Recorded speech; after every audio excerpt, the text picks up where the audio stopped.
Okay, it started off with an email that we got a couple of weeks ago. It kind of stood out because it was this girl talking about how she was dating a real-life vampire, or so he said. They had been dating for 7 months, and he just kind of dropped this on her. It had to do with the full moon, and it was getting into Halloween, and he said, hey, I got to let you know, I'm a vampire. She's like, wait, what are you talking about? You might notice some changes in me in the upcoming days. Right, he was giving her a warning, I guess. She's like, well, what do you mean? Like, what is this all about? And he's like, well, you know, there are some things. Now, being a real vampire, it's not like what you see in the movies. I mean, there are some similarities, but there are some differences. He was talking about only sleeping during the day and how he eats one raw steak. He just, that's what he is. He doesn't chow down on human blood, which that's good, I guess. And she's like, I really thought he was trolling me, but he wouldn't give up the act. And she just got to the point where she was so frustrated with it, she stopped bringing it up, and she was hoping that after Halloween that everything would subside and they would get back to the normal, lovely relationship they'd had for 7 months. He must be pretty cute because you don't put up with this from an ugly guy.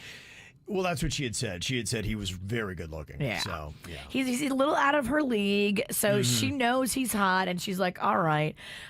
Guys do the same thing. I'll put up with a little crazy because they're so hot. Okay. Yeah, I think everybody probably will, but I guess it got to be a bit much. And so I had sent her an email. I think it was probably Friday, Saturday, something like that. It took a couple days to hear back.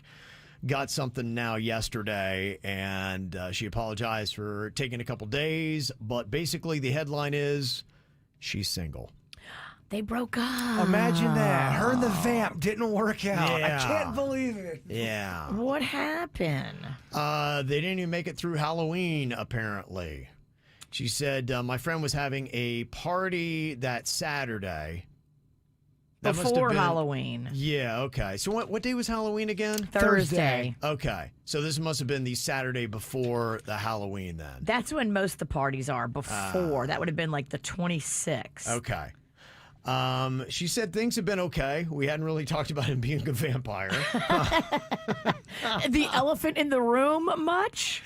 Yeah, but she said one thing that made me start to doubt was his costume choice for this Halloween party. He went as Pikachu from Pokemon, which I guess she thought was odd for a vampire, but that was his choice. Okay.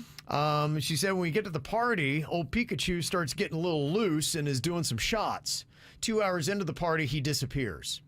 And I don't see him for the rest of the night. I wind up having to Uber home. What? Where'd he go? He turned into a bat. He's hanging from a tree upside down in the yard. That would be Just kind as of awesome. Pikachu. If he full on committed to the bit Right. and he's in the tree hanging Yeah. upside down in the yard, I give him props. As a bat. As a bat. Yes. Pikachu bat. You have to have 2 costumes. She said I woke up the next day to a video from one of my girlfriends, and she had taken a video of my boyfriend in his stupid Pikachu costume making out with some girl in the alley. Oh. Yeah. He wants to touch a butt.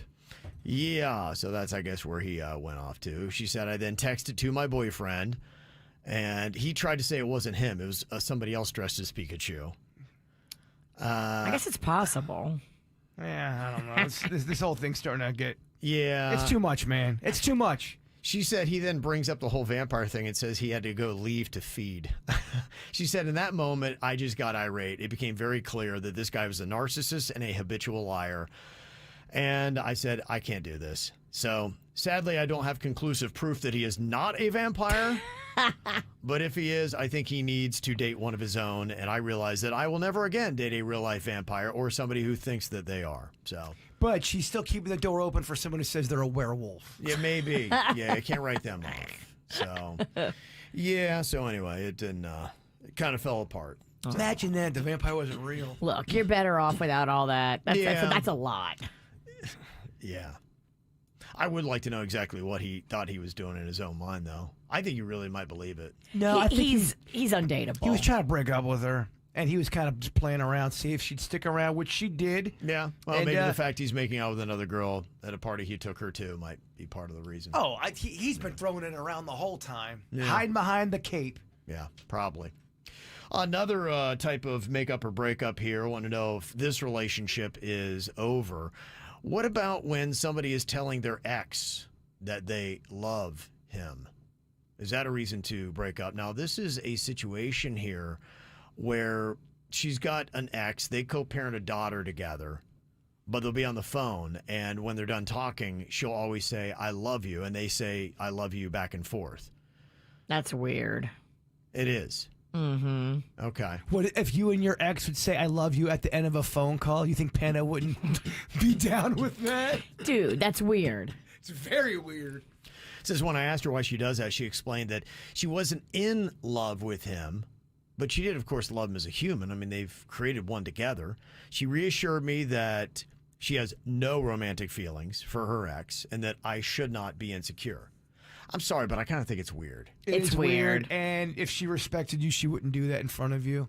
Uh-huh. You don't have to say "I love you" to your ex. You don't. You're weird. You're doing this, and now you're creating all these feelings in your current man that are just don't have to be there. You're making drama. And let me guess, you're going to accuse him of feeling insecure. Well, no crap, he's going to be insecure. You're saying "I love you" to your ex. Is this enough for a breakup? Because this person wants to know if they're sitting on some kind of relationship ticking time bomb. Oh, Bird don't put up with this crap.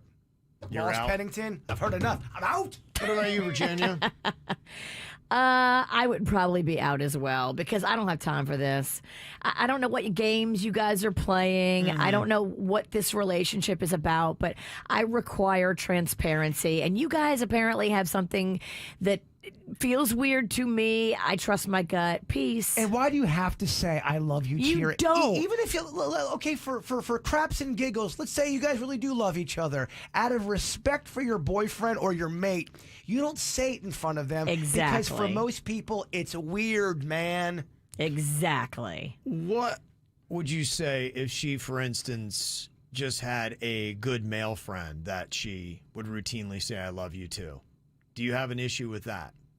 Or is that, okay, well, you can tell It male depends. friends that you love them. It depends on the relationship. Yeah, you can eyeball them and you can kind of see what's going on. And if you're suspicious, that's called your intuition protecting you. For example, there are people in your life like a Jerry Soma who, if he said I love you, Virginia, and you say "I love you" back, Panda wouldn't be threatened because he knows that it doesn't go down like that. Exactly. And he said it to Panda too. Exactly. It's not like it's just saying to me. But if you got any kind of insecurity, you're saying "I love you" to somebody in your relationship, come on, let's go. Some people, I think, like to start a little drama and see what's going to happen. They need a little excitement in their lives because they're boring AF, and this is what they choose to do. Drama is so not sexy to me. It's not sexy, There- but there's- some people need a charge. Some people because they don't do. have any juice in their life, and this is what they do. They create drama where there is none. Okay. So that's an out. Oh, Telling the ex I love you. Done. Okay. Dunzo. This is how we do. It's the KBJ Show.